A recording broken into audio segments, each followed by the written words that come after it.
Okay, we need to talk about a concept called frames of reference. Now, you might think that you haven't heard of this before, but you have. You just don't know you might not know the phrase. This has to do with what we see depends on where we're looking at it from. What we experience depends on our frame of reference, where we are.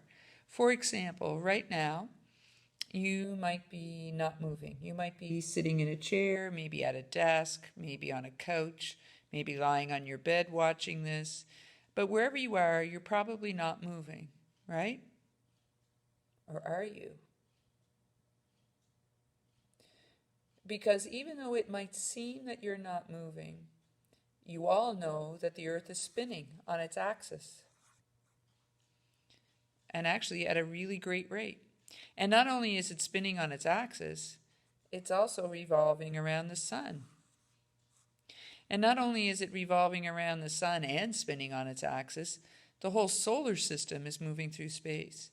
If you put all the velocities together with how quickly we're moving, even though you feel like you're stationary at the moment, you're actually moving more than 1,000,000 meters a second. And yet, it seems we're stationary. If we were all in the same room, and you were all sitting in my classroom at your desks, and I was standing at the front, we'd all be stationary. Except to someone who was watching us maybe from the International Space Station. They would see us moving. Their frame of reference is different than ours. So why is it that if we're moving over 1,000,000 meters per second, that it feels like we're not moving? That we don't have any sense of that movement? I'm going to pause for a second and let you think about that. Why? Why do you think we don't have a sense of that? The answer is because everything else around us is doing the same thing. So you and I and the desks and the school and your house and the trees, we're all moving at the same speed. And when we're all moving at the same speed, same velocity, then we don't perceive movement between us, right? Because really, movement can only be defined with respect to something. So you would need to go outside and lie down on your back on the ground and maybe watch the stars. And even then, because this is what ages ago people did, they watched the sun move across the sky, they watched the moon move across the sky, they watched the stars move across the sky, and they concluded that all of them were revolving around us. We now know we're revolving around the sun, and the Earth is revolving around us, but you can't easily figure that out. It's kind of like, imagine you get on an airplane, maybe not in COVID times, but you get on an airplane, you buckle into the seat, your friend or family members traveling with you, they buckle in beside you, you immediately fall asleep before you even move from the spot. And you wake up and you're back at the terminal, and it's like 3 hours later and you're not moving, and whoever was with you is waking you. And the stewardess says, "Man, you didn't move for the last 3 hours." And you're like, "What? What? We're still in the same spot 3 hours later?" No, you didn't move with respect to everybody else on the plane. But the people in Fredericton that you left saw you move. But it's all about, where are you looking at it from? What's your frame of reference? Okay, so do you get a feel for frame of reference? A couple of real cool ones. If you've ever been in a car at the top of a hill, like at a stop sign or a stoplight, maybe even, it doesn't even have to be at the top of the hill, maybe at the lights at Maple going across the Westmoreland Street Bridge where there's 2 lanes. So you're stopped there and there's a car beside you, and all of a sudden the car beside you begins to move. And then you panic, especially if you're a driver. And it's like, are they moving or am I moving?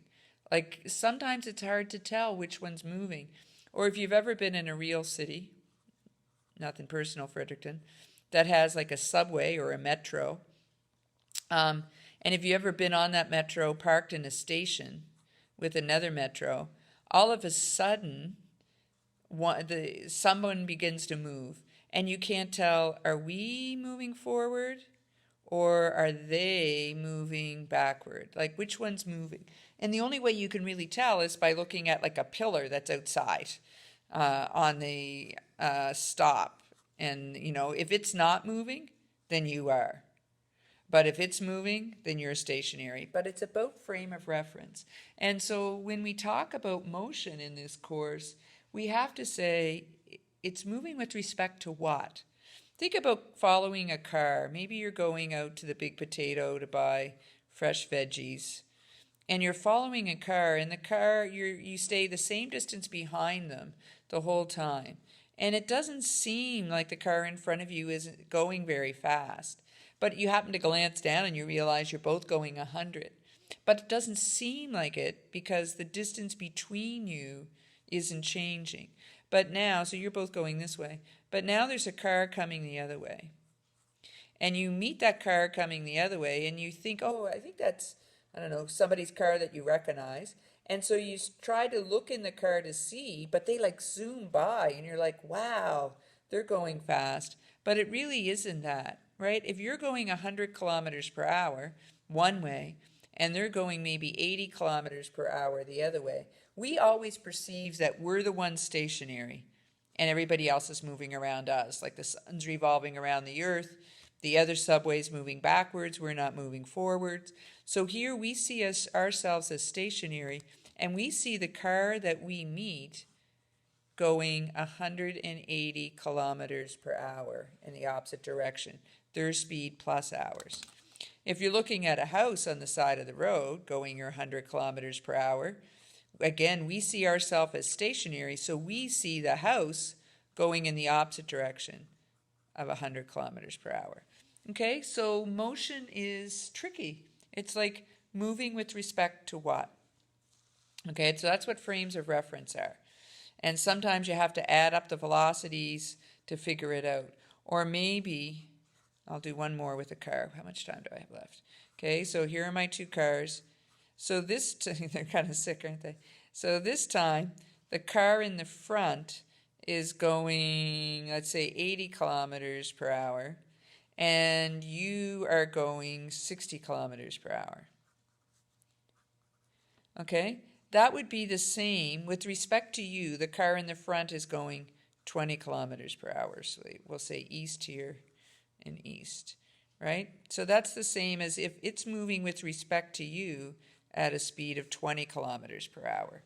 Okay, I hope that makes some sense. Now, the other thing I wanted to talk about for just a minute is something that's called stick diagrams or dot diagrams. I will always use dot after these first ones. Imagine you have a camera and you focus it on someone in the room, okay? And you take, maybe it's me, maybe I have a camera hidden in the classroom, I focus it on one of you and I go to the office. And you don't know, but I have the camera set up to take like 10 pictures a second. So when I come back, I pull out these pictures and I put them all on top of each other. And from that, it's called superimposing them. And from that, I can tell if you've moved or not, right? So when I put them all on top of each other, they all line up so that you're right there in every one of them, then you're not moving.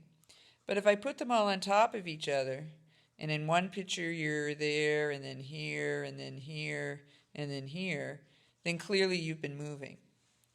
Okay, but you're equally spaced, so we would say here moving at constant speed.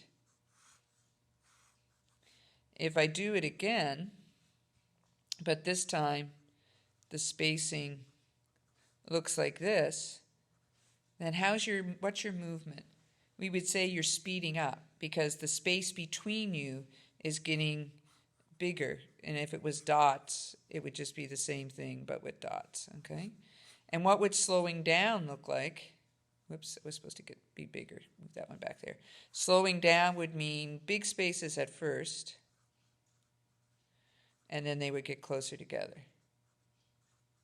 Right? So you're slowing down. So for dots, big spaces at first, and then getting closer together.